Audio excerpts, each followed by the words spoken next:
Hmm.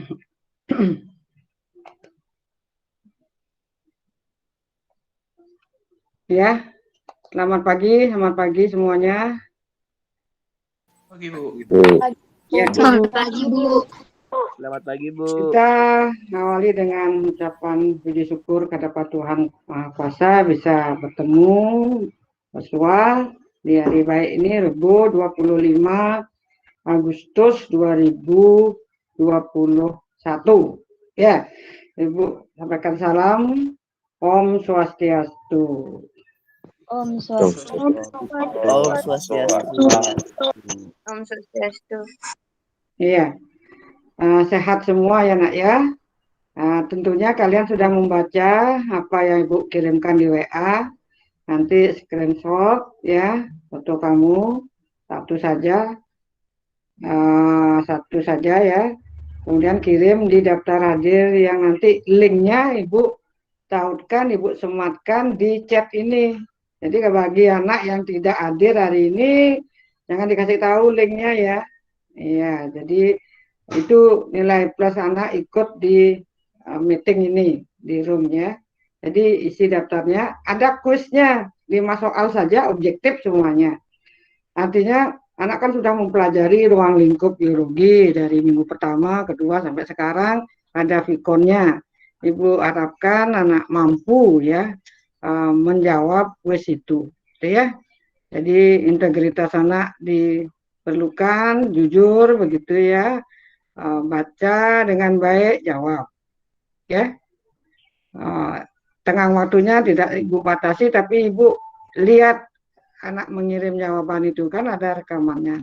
Gampang itu di print kelihatan dah mana yang pertama menjawab seperti daftar hadir itu mana pertama mengabsensi itu kelihatan nak ya, nggak bisa nak bohongi itu ya. Nah demikian nak ya. Nah mari kita lanjutkan ya, motivasi sebentar ya. Ibu akan perlihatkan videonya dulu ya. Iya, video yang Ibu tautkan di sini. Nah ini ada video ruang lingkup biologi, objek dan tingkatan. Kemudian ada video pengertian biologi dan cabang-cabangnya. Di sini objek biologi dan permasalahannya ya. Kalau anak cari banyak sekali ada, cuma pilih yang sesuai kebutuhan ya. Kita lihat ini dulu ya pengertiannya. Assalamualaikum warahmatullahi wabarakatuh. Yuk belajar biologi dengan Ibu Haryani SMA Negeri 1 Bontang. Mari. Sementara yang lainnya nanti kita pelajari di video yang lain. Apa itu biologi? Biologi berasal dari bahasa Yunani. Ada dua kata, yaitu kata pertama bios artinya hidup. Kata yang kedua adalah logos yang artinya ilmu. Jadi, biologi adalah ilmu yang mempelajari tentang makhluk hidup. Selanjutnya kita akan belajar tentang cabang-cabang ilmu biologi. Ya, itu anak lihat tadi videonya mengenai pengertian biologi ya. Jadi pengertian biologinya perhatikan tadi sudah dijelaskan gitu ya, apa itu biologi gitu ya. Jadi anak di SMP sudah dapatkan pelajaran ini, di SD juga sudah ya. Kemudian di SMA akan dapat juga mengenai biologi seperti SD, SMP, cuma sekupannya pemahamannya mungkin lebih ditingkatkan lagi gitu ya. Tentunya anak masih ingat dengan pelajaran di SMP ya, apa saja yang anak dapatkan begitu ya. Ibu ingin tahu ya, apa saja yang anak dapatkan di SMP gitu ya. Iya, siapa yang mau menjawab? Angkat tangan, raise hand boleh. Iya, Santosa. Izin menjawab, Ibu. Ya. Baik, sebelumnya perkenalkan nama saya Nyoman Teja Sentosa, absen 9. Jadi waktu SMP itu kan juga mendapatkan pelajaran biologi. yang paling saya ingat itu mempelajari tentang interaksi antara makhluk hidup dengan lingkungan sekitarnya, yang di dalamnya membahas tentang sama seperti yang kita bahas di sini, yaitu mengenai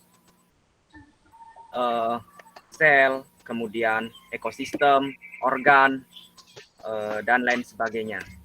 Kemudian juga ada membahas tentang sistem organ tubuh seperti sistem pencernaan, sistem pernapasan, sistem ekskresi atau sistem pengeluaran, dan lain sebagainya. Itu saja yang saya ingat. Sekian dan terima kasih. Ya, nomor absen berapa, Santosa? Absen 9, Ibu. Oh, absen 9. Absen 9.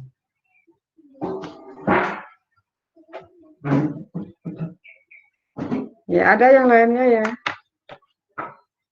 Raise hand, angkat tangannya, ketik di sini, kan dibuka raise hand-nya. Raise hand, atau anak chat boleh, bertanya di chat ya. Tulis di sana boleh. Ada? Ya. Jadi seperti yang dikatakan oleh Santosa gitu ya. Memang apa adanya demikian ya. Sehingga anak bisa memiliki mengenal, oh ini yang disebut dengan kajian biologi gitu ya. Selain itu bisa ada anak memberikan ciri-ciri gitu ya. Oh ini ciri-ciri makhluk hidup dan ini ciri khas makhluk hidup. Gitu. Siapa yang mau membantu Ibu?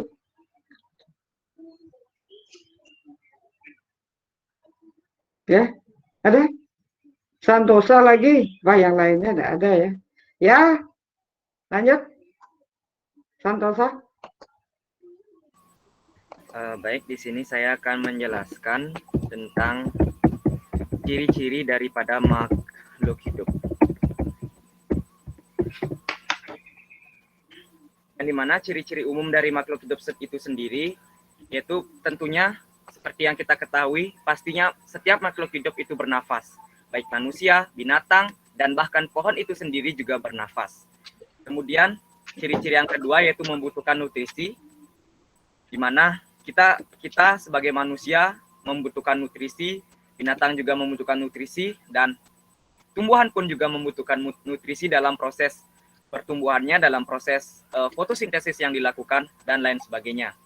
Kemudian selain daripada itu, ciri-ciri dari makhluk hidup lainnya yaitu bergerak, bereaksi terhadap rangsangan yang diberikan, kemudian tumbuh dan berkembang, berkembang biak, mengeluarkan zat sisa, dan dapat beradaptasi dengan lingkungan sekitarnya. Ya, dapat beradaptasi dengan lingkungan sekitarnya. Nah, ada suatu pertanyaan begitu ya. Seperti tadi dikatakan tumbuh dan berkembang gitu ya. Tanah bukit bertambah tinggi ya. Tanah bukit bertambah tinggi. Samakah itu dengan pertumbuhan pada manusia? Nah, ada pertanyaan begitu. Siapa yang mau memberikan jawaban?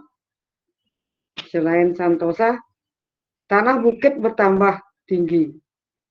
Samakah itu dengan pertumbuhan pada manusia? Siapa yang mau mencoba menjawab?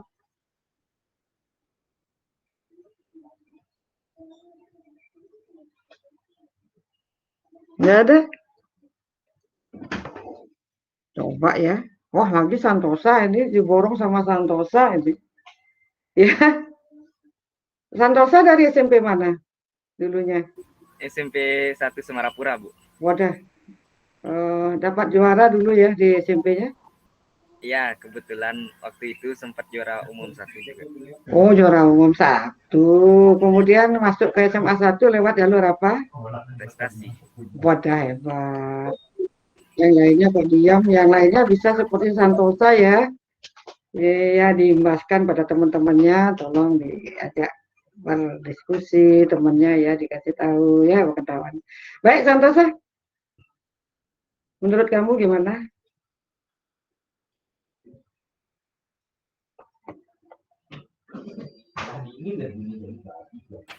Jadi menurut saya pertumbuhan tinggi tanah bukit itu dengan pertumbuhan manusia, seperti itu kan Bu? Ya. Nah, menurut saya itu tidak sama, di mana pertumbuhan tinggi dari makhluk hidup, khususnya kita manusia, itu terjadi ketika manusia itu mendapatkan suatu nutrisi, di mana ketika manusia tidak terjadi dengan sendirinya, sedangkan pertumbuhan atau pertambahan tinggi pada tanah bukit itu kan tidak terjadi secara alami. Itu kemungkinan adanya interaksi atau bantuan dari makhluk hidup lainnya seperti manusia untuk berupa misalnya dalam upaya dia ingin tanah bukit itu lebih tinggi untuk keperluannya sendiri atau keperluan tertentu, yang sehingga dia secara langsung akan membuat tanah bukit itu tinggi, bukan terjadi secara alam. Menurut saya seperti itu. Sekian dan terima kasih. Ya, baik ya, sudah ada masukan, semua diborong oleh Santosa ya. Baik Nak ya, jadi anak bisa membedakan mana makhluk hidup dan mana benda mati atau makhluk mati gitu ya. Kalau tanah bukit itu abiotik apa biotik gitu dulu? Abiotik Bu. Nah iya, udah tahu ya. Kalau manusia makhluk hidup, memiliki ciri khas dia. Ya, kalau benda mati atau abiotik, bagaimana dia bertambah tinggi? Ya, adanya pelapukan, adanya angin, memindahkan tanah dari satu tempat ke tempat lain, gitu ya. Sama seperti bergerak. Apakah geraknya manusia sama dengan geraknya mobil, gitu, dengan geraknya jarum jam, begitu. Nah, itu anak kaji dengan baik. Nah, itu dengan mengenal ciri-ciri makhluk hidup, anak akan tahu bedanya dengan makhluk tidak hidup dan benda mati ya. Nah, ini ada hubungannya dengan sekarang kita membahas mengenai ruang lingkup biologi ya.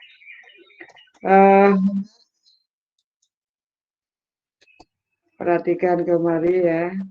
Nah, ini ya ruang lingkup, kita mulai dengan ruang lingkup biologi.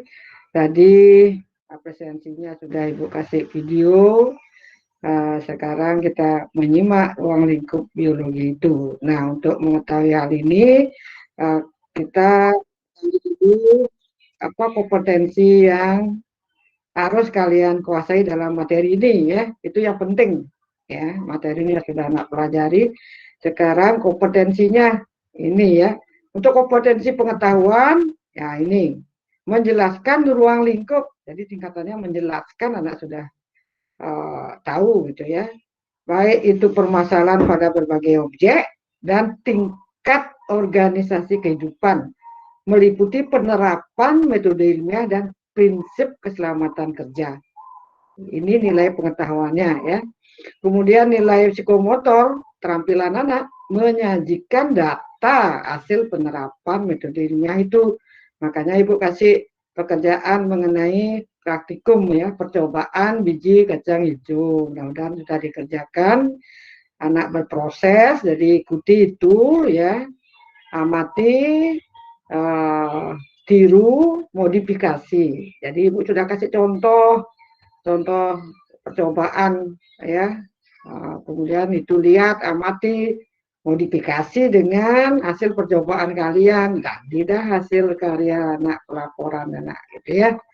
Nah, berikutnya tujuan pembelajaran ya.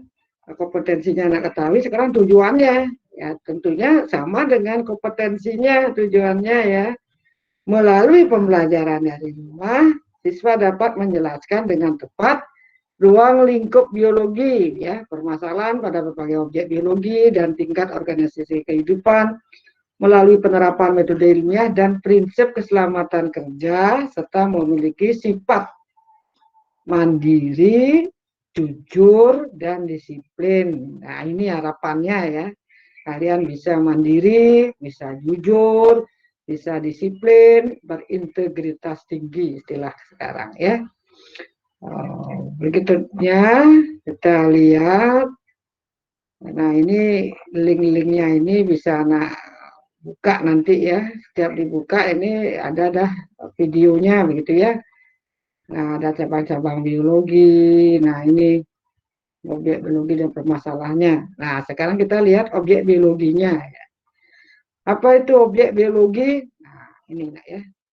Objek biologi adalah segala sesuatu yang hidup seperti manusia, hewan, tumbuhan, dan mikroorganisme. Sedangkan permasalahan biologi adalah yang terjadi pada objek biologi itu sendiri. Ya.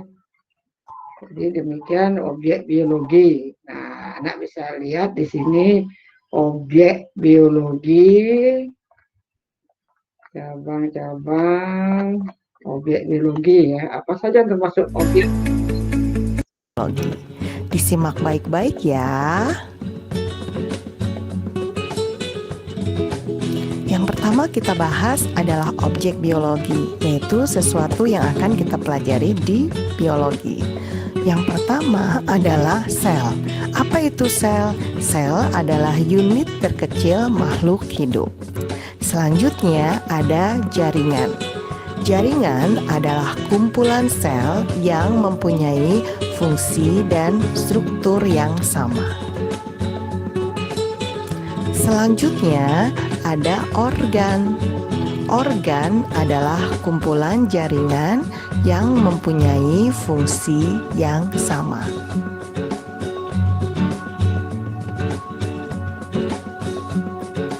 Selanjutnya ada sistem organ. Sistem organ adalah kumpulan dari organ yang mempunyai fungsi yang sama. Nah, kumpulan dari sistem organ ini kita jadi menjadi organisme. Dilanjut ya, objek biologinya, organisme atau individu. Kemudian ada populasi.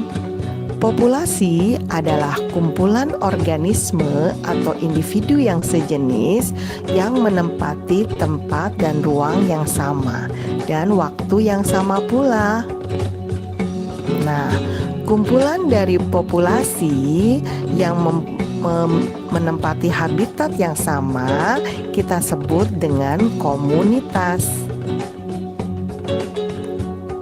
Sedangkan ekosistem adalah hubungan timbal balik antara faktor biotik yaitu makhluk hidup dan faktor abiotik lingkungan atau hubungan antara komunitas dengan habitatnya. Nah, kumpulan ekosistem yang mempunyai iklim yang sama kita sebut dengan bioma. Sekarang kita Nah, itu gambaran dari objek biologi ya, Nak ya. Objek biologi mulai dari spektrum yang paling sederhana begitu ya. Mulai dari molekul ya, kemudian sel, jaringan, organ, sistem organ, individu, populasi, komunitas, ekosistem, bioma serta biosfer. Nah, spektrum biologi ini ya semakin meningkat begitu, semakin kompleks susunannya. Jadi anak mempelajari dari yang paling sederhana, dari molekul. Mengapa molekul dimasukkan ke dalam objek ya? Karena molekul mengandung unsur-unsur CHON ya. Ini akan menyusun senyawa lebih besar yang merupakan penyusun substansi dasar kehidupan yaitu protoplasma. Jadi setiap makhluk hidup dari sel paling kecil selnya itu akan berisi substansi dasar kehidupan yaitu ada protoplasmanya ya. Semasa hidup ada protoplasmanya. Setelah itu baru sel. Sel merupakan struktur terkecil, strukturnya ya, struktur terkecil, struktur fungsional, struktur reproduksi terkecil gitu ya, struktur organisme karena dia memiliki organela menyusun sesuai dengan ciri-ciri makhluk hidup dalam sel itu ya, ada berfungsi sebagai tempat respirasi gitu ya, ribosom, ada inti gitu, pusat segala aktivitas sel dan lain sebagainya. Jadi unit struktur terkecil. Kalau molekul bagian terkecil ya. Kemudian meningkat dari sel-sel jadilah jaringan gitu ya, jaringan, kemudian organ membentuk sistem organ, kemudian organisme gitu ya. Setelah organisme berkumpul jadilah populasi beberapa populasi jadilah komunitas kemudian menjadi ekosistem, kemudian bioma, dan terakhir paling kompleks adalah biosfer, bios hidup, per lapisan-lapisan. Itu objek yang akan dikaji ya. Baik, berikutnya anak perhatikan tingkatan organisasi kehidupan ya, seperti tadi ya, ada molekul, ini gambarnya ya. Ya, ini ada molekul-molekul. Ya. Nah, ini ada zat pati ya. Ada protein ya. Protein nabati. Berikut ada tingkatan sel, anak telah dapatkan di SMP, SD, di SMA, lebih jelasnya nanti akan dapat di kelas 11 ya. Di kelas 11 nanti khusus mengenai sel ya, bagaimana transportasi sel, bagaimana perkembangan sel ya, dan lain sebagainya. Berikutnya adalah jaringan. Nah, ini jaringan ya, tingkatan jaringan. Anak perhatikan dari organ tumbuhan, kalau di iris ya, jaringan daunnya seperti ini. Ini ada sel-sel yang rapat di atas epidermis. Ini ada seperti pagar, jaringan pagar ya, palisade. Kemudian yang seperti bunga, jaringan bunga karang kan gitu ya. Nah, ini yang longgar-longgar ya, sel-sel ini jaringan juga. Ini juga jaringan ya. Dilihat di bawah mikroskop begitu ya. Nah, itu jaringan ya. Berikutnya tingkatan organ ya, banyak ada organ ya. Pada tumbuhan, organ apa aja ada pada tumbuhan. Ini jaringan ini ya.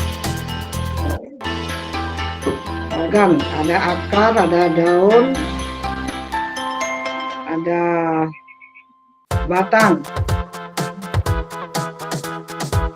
Ini ya, organ ya.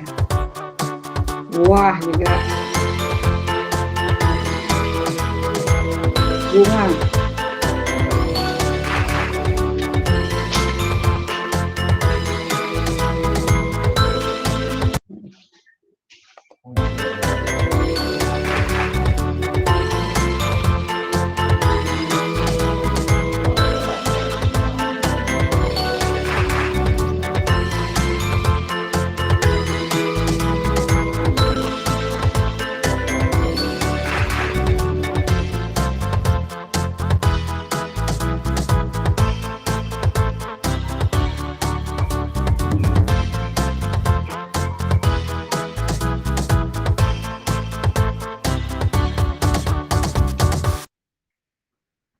Yeah. Nah, itu ada organ-organ ya. Nah, ini organ-organnya. Nanti organ-organ akan menyusun suatu sistem. Nah, pada tumbuhan tidak ada sistem organ ya. Langsung dia ke tumbuhan itu sendiri dari organnya. Kalau pada manusia hewan ada sistem ya. Karena punya otak dia ya, mengatur. Nah, kemudian adalah tingkat individu ya. Individu kambing, domba, bebek, bunga, ini individu-individu ya semuanya ya. Setelah individu jadilah populasi bebek, populasi lainnya ya, populasi ikan gitu ya. Berikutnya nanti, nah ini populasi semut gitu ya. Tingkatan komunitas ya, yang berdampingan ya, komunitas singa mau, ya bebek, bangau dan lain sebagainya. Berikutnya tingkatan ekosistem, ya ada ekosistem pantai, ekosistem sawah, ekosistem lautan. Nah, dari ekosistem ini akan membentuk bioma, ya. wilayah geografis yang sangat luas, lebih besar dari ekosistem ya, diberikan nama, dikategorikan berdasarkan iklim serta tumbuhan, hewan, dan fauna floranya ya, vegetasinya, tumbuh-tumbuhannya, ini bioma ya. Nah, ini ada bioma tundra, ada bioma gurun gitu. Nah, kalau ini bioma apa nih? Taiga. Taiga dicirikan oleh tumbuhan konifernya. Nanti di kelas 10 semester 2 anak akan dapatkan ini ekosistem ya. Nah, ini contohnya ya, gurun ya. Jadi luas ya. Ciri khasnya apa? Oh, curah hujannya. Dari iklimnya curah hujannya anak perhatikan 25 cm per kubik per tahun gitu misalnya ya, kurang dari itu. Padang rumput anak lihat ya, di padang rumputnya ciri khasnya. Ini taiga, kemudian hutan gugur. Kalau kita yang mana? Oh, hutan hujan tropis. Ini tundra. Nanti pada saat pelajari keanekaragaman hayati kita akan bahas ini ya. Nah, ini juga contoh-contohnya ya. Ya. Ini tundranya di daerah kutub ini seperti hutan lumut tapi ada esnya ya. Berikutnya cabang-cabang biologi. Wah, ini cabang-cabang biologi banyak sekali ada ya. Buku paket anak misalnya ada 10 di buku paket hijau, ada 20 di buku paket abu-abu, ada 10. Nah, itu tergantung dari kalian mau tidak menghafalkannya. Jadi sebutkan nama cabang biologinya, apa yang dikaji ya. Semakin sering dibaca, dilatih, anak akan terlatih ya. Nah, coba Ibu berikan videonya ini ya. Cabang-cabang biologi ya. Ini ada cabang-cabang biologi. Cabang-cabang biologi. Iya, ini cabang-cabang biologi. Ada morfologi. Nah, ini Ilmu yang mempelajari struktur luar makhluk hidup. Misalnya, apa penyebab paruh burung berbeda? Sedangkan yang mempelajari struktur dalam ada anatomi. Misalnya adanya tonjolan halus di permukaan lidah. Cabang lainnya ada fisiologi. Ini mempelajari fungsi antara morfologi dan anatomi. Pernah dengar nggak tentang fisioterapi? Genetika, ilmu yang mempelajari gen, materi genetik, dan pewarisan sifat. Misalnya, kenapa warna kulit kita bisa sama dengan warna kulit ibu? Dari katanya mikro artinya kecil, berarti mempelajari hal-hal yang kecil, tentu menggunakan alat bantu yaitu yang dikenal dengan mikroskop. Zoologi, ilmu yang mempelajari tentang klasifikasi dan perilaku hewan. Nah, botani itu ilmu yang mempelajari tentang tumbuhan, sangat berguna untuk dunia pertanian karena mengenal karakteristik jenis tumbuhan. Berikutnya virologi, ilmu yang mempelajari tentang virus, mau mempelajari pandemi COVID-19 pakai ilmu ini. Bakteriologi, dari namanya tentu mempelajari tentang bakteri, struktur, reproduksi, dan peranannya. Ilmu yang satu ini mempelajari tentang jamur, struktur, reproduksi, dan peranannya. Selanjutnya ada ornitologi, ilmu yang mempelajari tentang burung dan perilakunya.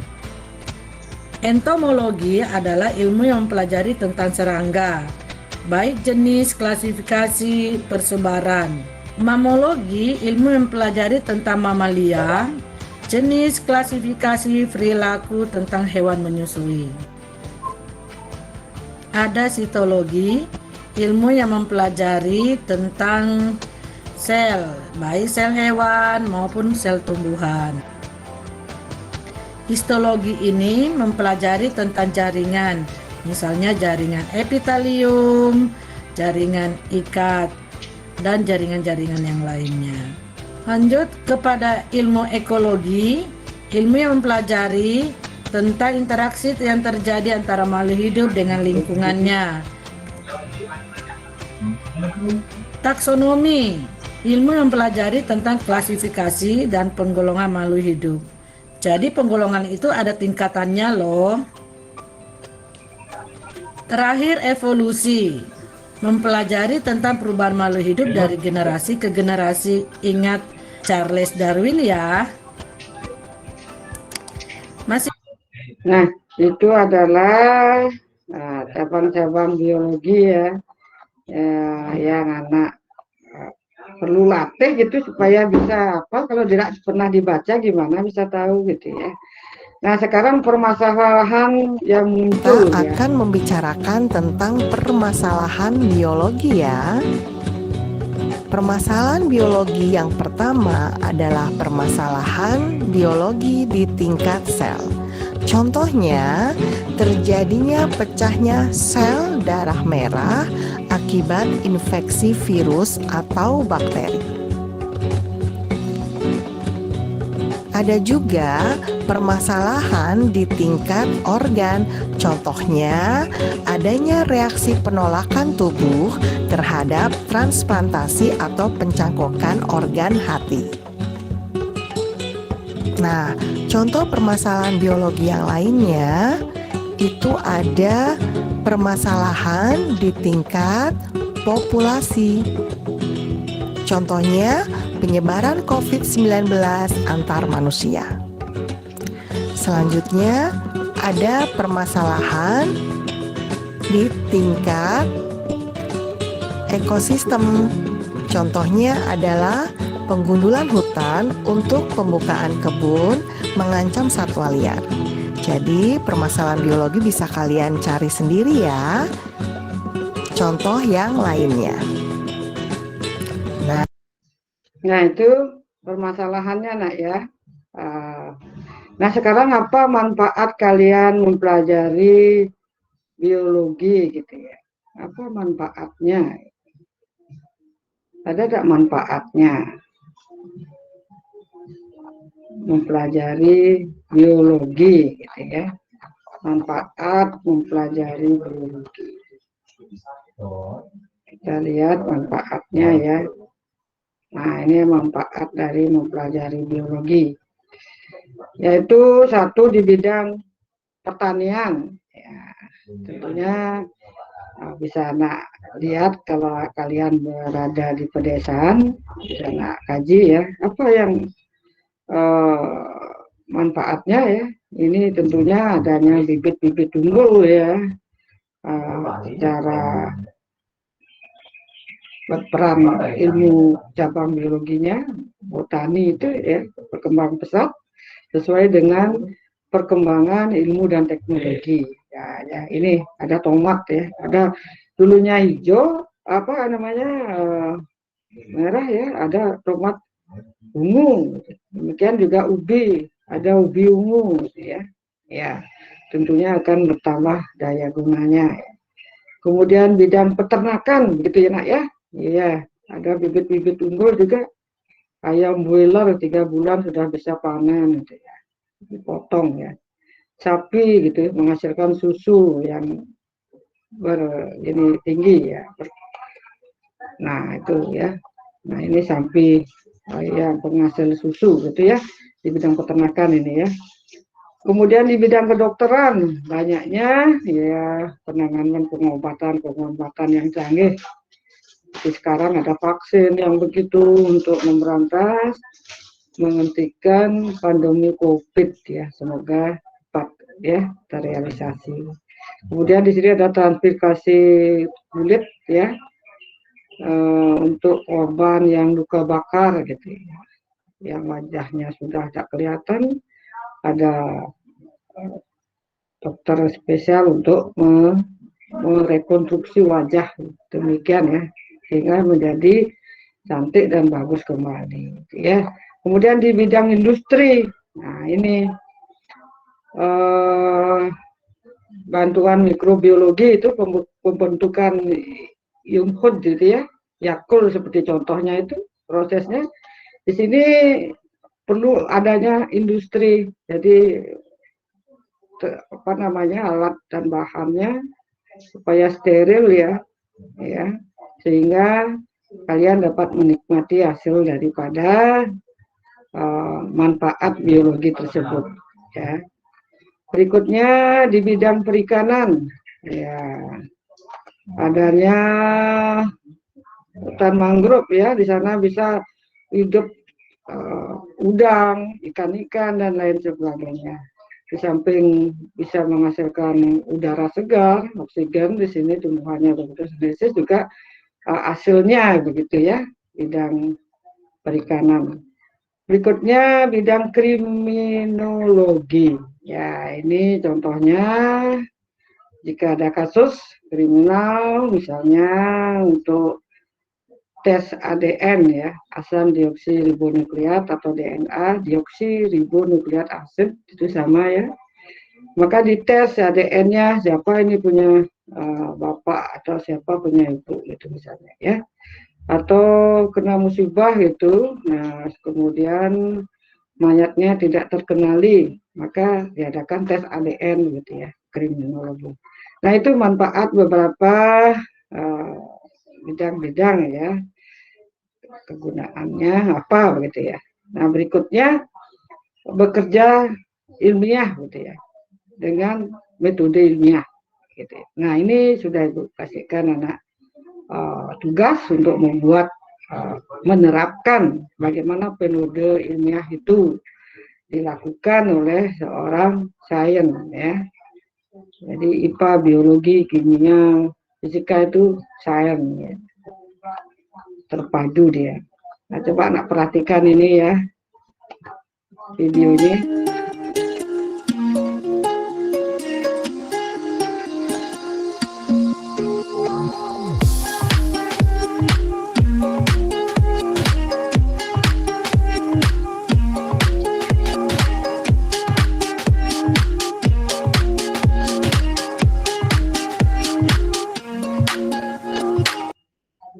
Nah, itu langkah-langkah dari metode ilmiah ya. Nah, perhatikan observasi pertama, pengamatan ya.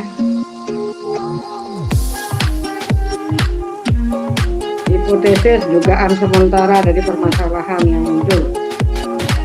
Lalu kerjakan eksperimen,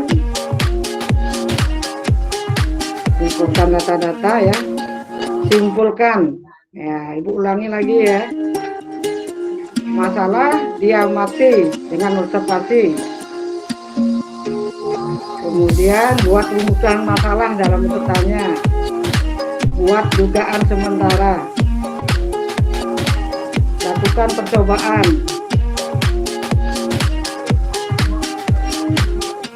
Iya, menarik kesimpulan. Itu langkah-langkah metode ilmiah nak ya. Perlu anak latih dengan menerapannya melalui percobaan biji kecambah kacang hijau.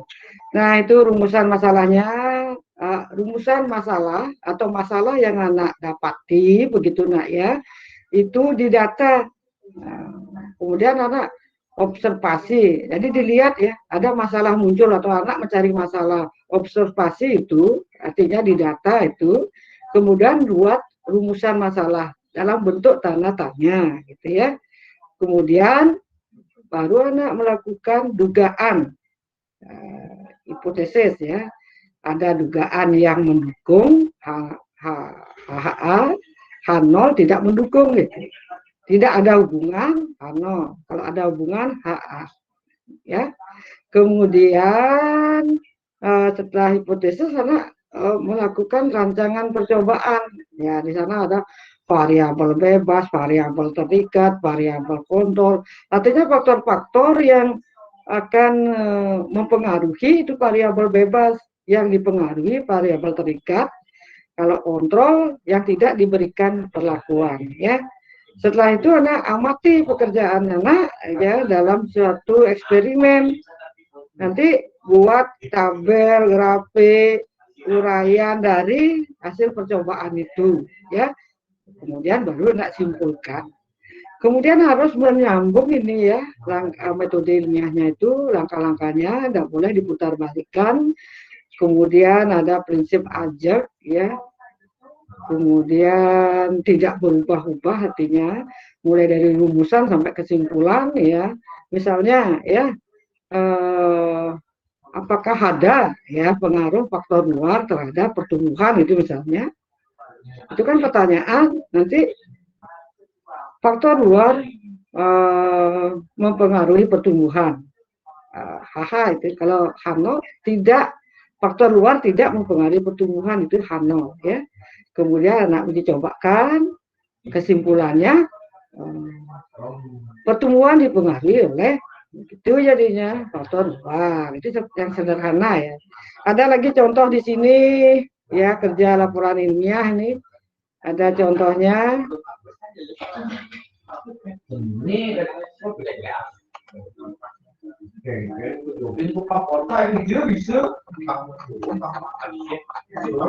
Ada contohnya nak ya.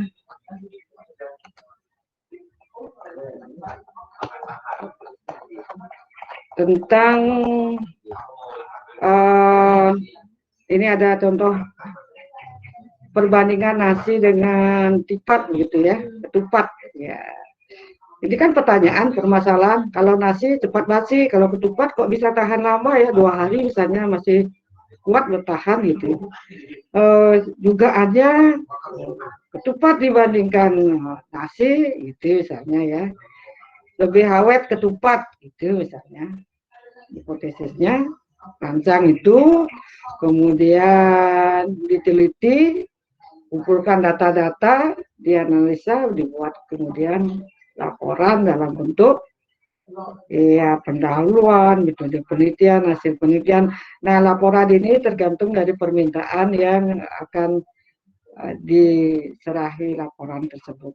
Ya, kadang-kadang ada kerangkanya berbeda sih, nanti akan anak ketahui ya. Misalnya kalau KIR gimana kerangka laporannya gitu ya, itu tergantung selera sang penilai ya. Tapi secara umum begini nak ya. Kemudian dipresentasikan ya jika ada permintaan. Nah itu nak ya. Jadi ruang lingkup biologi, ada objek biologi, ada tingkatan organisasi kehidupan, cabang-cabang, permasalahan biologi, metode ilmiah atau cara kerja secara ilmiah, gitu ya. Nah itu bahannya, materinya, silakan kalau ada yang anak tanyakan, silakan bertanya. Ibu kira sudah 3 kali pertemuan ya, sudah ada tugas, sudah ada contoh soal-soal di buku paket, itu dilatih-latih ya, kerajinan anak ya, untuk tetap belajar dengan baik. Iya, belajar dengan baik, diskusi informasi dengan teman-temannya, ya. Dengan ibu sudah ibu sediakan WA group, di sana sebenarnya ibu ingin tahu anak diskusi begitu, ingin memonitor gitu, tapi sayangnya nggak pernah nak manfaatkan, gitu, ya. Nah, sekali lagi ibu harapkan anak mengisi absennya nanti ya di sini ya, ibu akan masukkan linknya ya.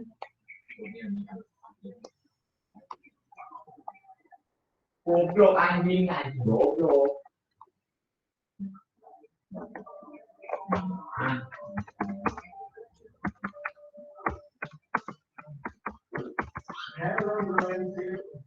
Nah itu ya, di chat sudah ibu masukkan link kehadiran kalian ya.